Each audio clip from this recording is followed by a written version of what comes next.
आपका आज स्वागत तो आज है। हम लोग देखने जा रहे हैं रामायण का 44वां एपिसोड। तो चलिए देख लेते हैं ये वीडियो। हनुमान जी लंका तो पहुंच गए होंगे, कोई बाधा तो रास्ते में नहीं आई होगी। जो भक्ति, श्रद्धा और दृढ़ निष्ठा से अपने कर्तव्य पथ पर अग्रसर होते हैं, उनके मार्ग में यदि कोई बाधा आ भी जाए, वो अधिक समय तक नहीं टिक सकती। हनुमान वीर भी हैं और भक्त भी हैं।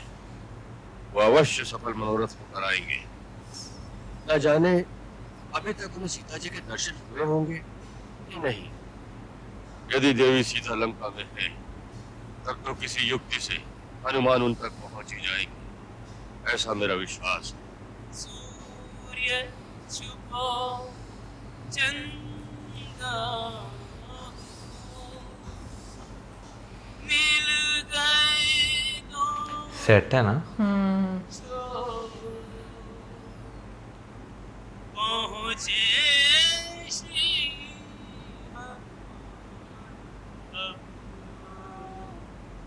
लक्ष्य सिद्धि की।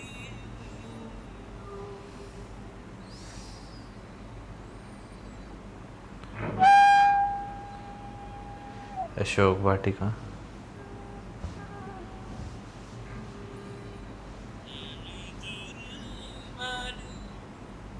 संतप्त मन करत नाम हो जा। धर्मशील गुण खासी कोई नहीं है। अपनु परिचय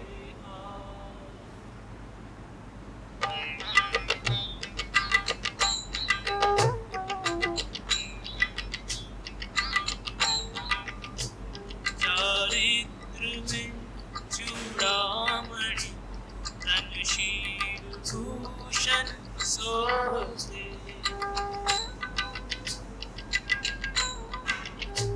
नैना अथक अविराम परख मग जोते। मृत प्राय इंदु न प्राण विकुसे राम प्रभु के होते। मत जति सीता सती जिनी विदग्ध विछोते। बेटा तेरी मशाल भी जला दो। सबकी मशालें जल गई? हाँ जल गई।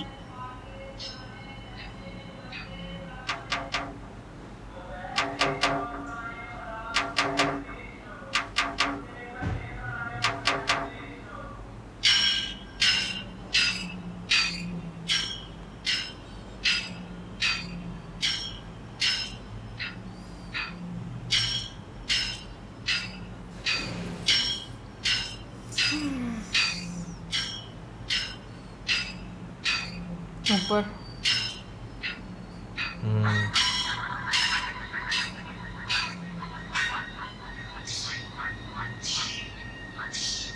लंकेश्वर है ना।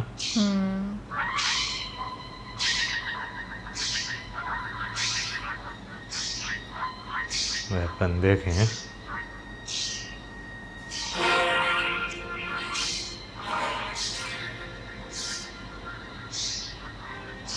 मंदोदरी की है ना।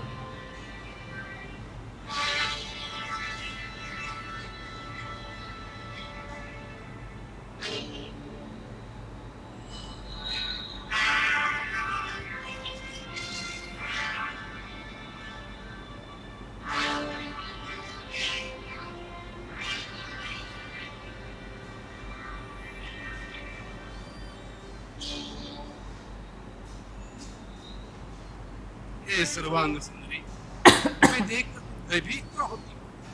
हम तो तुमसे प्रेम करते हैं। यह अनुपम सौंदर्य ब्रह्मा जी ने केवल तुम्हें प्रदान किया। तुम्हारे पश्चात ऐसा रूप उन्होंने किसी दूसरी स्त्री को नहीं दिया। ऐसे रूप सौंदर्य की स्वामिनी हो।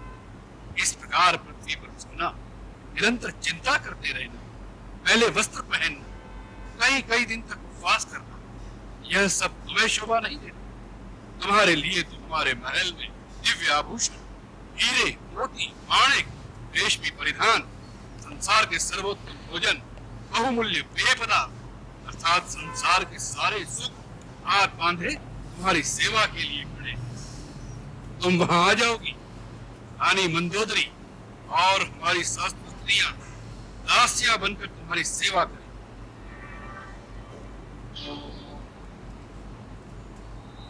तीनों लोकों में ऐसा सुख किसी स्त्री के भाग्य में नहीं होगा। सचमुच श्री राघव की धर्म पत्नी होने का परम सुख जो मेरे भाग्य में लिखा है वो तीनों लोगों में किसी स्त्री के भाग्य में नहीं लिखा। राघव की धर्मपत्नी बनने का सुख उस वनवासी भिक्षुक के पास अब क्या रखा है? अब उसके सपने देखना छोड़ दे मूर्ख स्त्री। पहले तो उसे यह भी पता नहीं चलेगा कहाँ हो, और यह पता लग भी गया लंका में कोई मानव प्रवेश नहीं कर सकता। और अब तो यह भी भरोसा नहीं कि वह जीवित भी होगा या पत्थरों से सर पटक पटक कर मर गया। उसे भूल जाओ। एक बार मेरी ओर देखो त्रिभुवन सुंदरी, केवल एक बार। किसी भी स्त्री का छल बल से हरण करना, उसे बलपूर्वक अपनी पत्नी बना लेना, यह राक्षसों का स्वधर्म है। फिर भी हम तब तक तुम्हें स्पर्श नहीं करेंगे जब तक तुम स्वयं हमारे प्रेम को स्वीकार करके हमारी पूजाओं में नहीं आ जाओ। रावण, जुगनू की चमक से सरोवर में कमल भी नहीं खिलती। याद रखो, जिस प्रकार सूर्य से उसकी प्रभा अलग नहीं हो सकती, उसी प्रकार मैं भी श्री राम जी से अभिन्न हूँ। जिस प्रकार एक पापी पुरुष सिद्धि के लिए पूजा का अधिकारी नहीं होता, उसी प्रकार तुम भी मेरी याचना के योग्य भी नहीं हो। मैं पतिव्रता हूँ। मैंने एक बड़े कुल में जन्म लिया। मेरा एक पवित्र कुल में संबंध हुआ है। मुझसे कोई लोक निंदित कार्य संभव नहीं हो सकता। तुम अपना मन मुझसे हटा लो, नहीं तो इसी पाप की आग में तुम अपने स्वर्ण लंका समेत भस्म हो जाओगे। तुम्हें श्री राम की शक्ति का आभास भी नहीं है।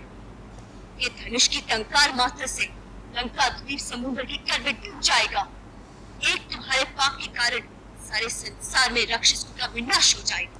बस बहुत हो चुका उन दर दर भटकते हुए वनवासियों की शक्तियों का वर्णन।